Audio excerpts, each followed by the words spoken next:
Petrol 1 रुपये और महंगा हो गया। भारत की आर्थिक स्थिति के ऊपर सबकी निगाहें हैं और देश के प्रधानमंत्री बार बार कह रहे हैं कि पेट्रोल की खपत पे हमें कमी लानी है। नमस्ते, मेरा नाम डॉक्टर आयुष केसरी है। आज की ये रिपोर्ट अनसुनी कहानी में जानेंगे कि देश की परिस्थिति किस तरीके से पेट्रोल पे डिपेंड करती है। थोड़ा पीछे ले चलता हूँ और बात करते हैं हम कांग्रेस की सरकार की। जब 2014 में कांग्रेस की सरकार गई और भाजपा की नई सरकार बनी और नरेंद्र मोदी जी ने पहली बार प्रधानमंत्री का शपथ लिया, तो उस समय पेट्रोल जो हमें प्रति बैरल मिल रहा था वो था $40। लगभग $100 के मुकाबले $40 का बैरल पेट्रोल मिलना इस सरकार की बहुत बड़ी राहत थी। जहां कांग्रेस की सरकार जाते जाते हमारा जीडीपी ग्रोथ जो था वो 5 से 6% था, वो मोदी सरकार में बढ़ करके 8 से 9 हो गया। ये क्यों हुआ? क्योंकि सीधा इसका संबंध पेट्रोल से था। पेट्रोल पे जितना पैसा हम लगा रहे थे, प्रति बैरल $60 का फायदा हुआ। लेकिन उस समय $1 मुकाबले $70 से भी कम था।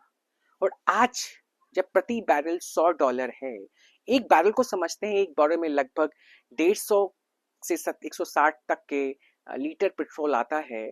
वो प्रति बैरल की अगर आप बात करें तो आज $100 के पार है। ऐसा नहीं है कि पहले पेट्रोल की कीमतें इस रेट पे गई नहीं। और भारत की अर्थव्यवस्था उस पे क्या थी, इसीलिए मैंने कांग्रेस की सरकार की समय बताई। उस समय जब कांग्रेस की सरकार थी तो देश का जीडीपी 5 से 6% था और देश संघर्ष कर रहा था बेहतर होने के लिए, आर्थिक व्यवस्थाओं को बेहतर करने के लिए। लेकिन उसका बोझ कांग्रेस की सरकार ने आम लोगों पे नहीं डाला।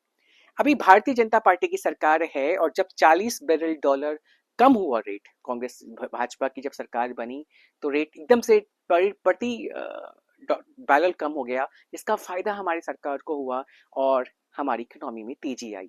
8 से 9% तक हमारा जीडीपी रहा। लेकिन आज की जो परिस्थिति है, फिर से पेट्रोल 100 बैरल पार है, लेकिन कमजोरी और भी है। कमजोरी क्या? डॉलर मजबूत हो रहा है और रुपया गिर रहा है।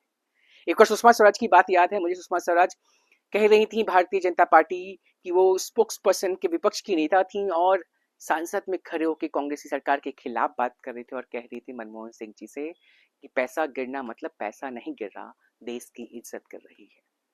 अगर रुपया गिर रहा है तो केवल रुपये को गिरने को नहीं मानना, ये हमारे देश की इज्जत कर रही है। आज भी वही स्थिति हो रही है।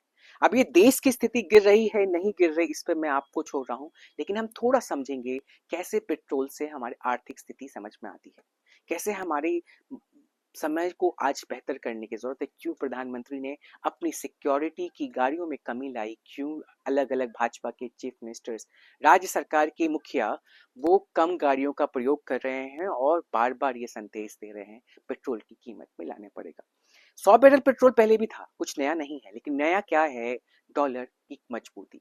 जो पहले $70 $80 डॉलर हुआ करता था, $1 के बराबर $80 या $70 था, आज $1 96 पॉइंट समथिंग हो गया और धीरे धीरे ये और बढ़ेगा। अगर डॉलर और मजबूत हुआ, कहीं डॉलर मजबूत होता गया और रुपया गिरता गया, तो पेट्रोल भले ही कीमत 100 बैरल रहे, लेकिन उसका सीधा बोझ हम पे पड़ेगा। कैसे, मैं आपको बताता हूँ थोड़ा संदन से। पेट्रोल की कीमतों के साथ साथ जुड़ा है पूरा मार्केट।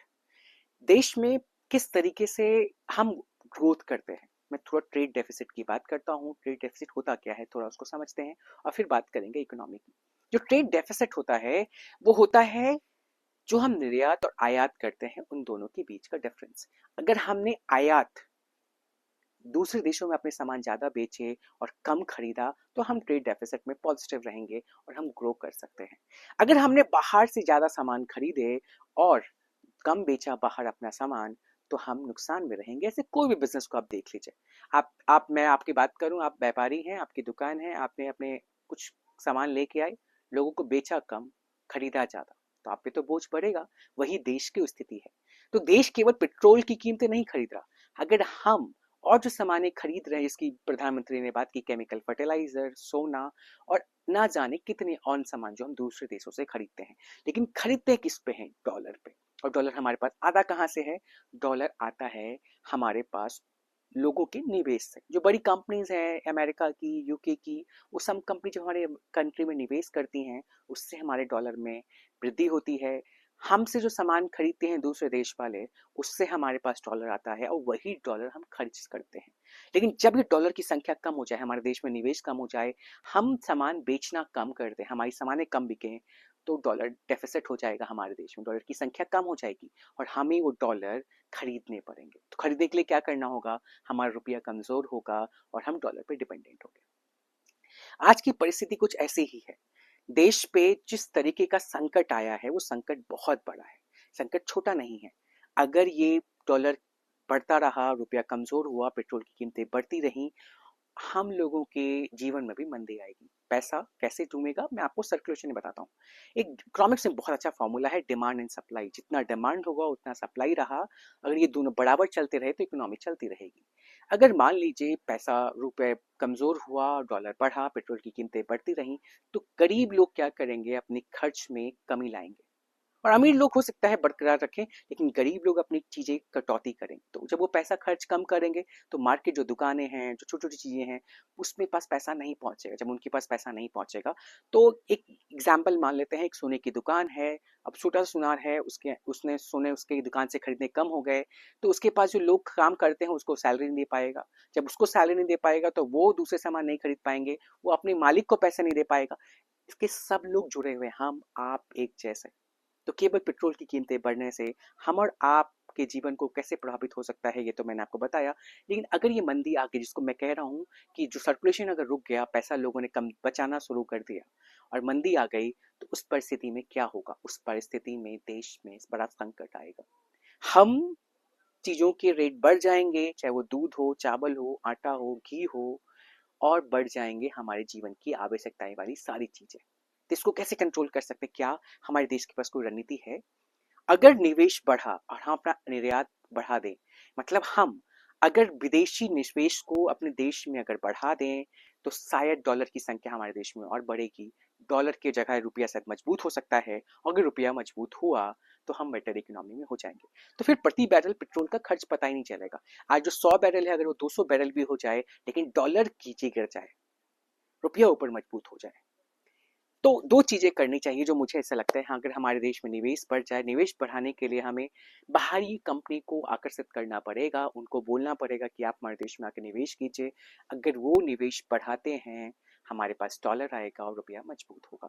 दूसरा, हम जो बना रहे हैं अपने देश में, चाहे वो कपड़ा हो, चाहे वो खाद हो, चाहे दूसरी चीजें हों, वो अगर हम बेचना शुरू कर दें और दूसरे देश हम पे डिपेंडेंट हो जाएं, हमसे खरीदना लगे, तो उस बहाने भी डॉलर आएगा।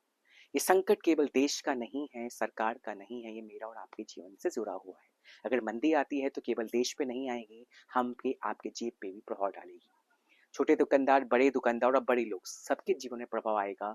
इसके लिए बहुत जरूरी है सोचने की, नीतियों पे और प्रयास करने की, क्या हम निर्यात बढ़ा सकते हैं, क्या हम दूसरे देशों को आकर्षित कर सकते हैं हमारे देश में निवेश करें।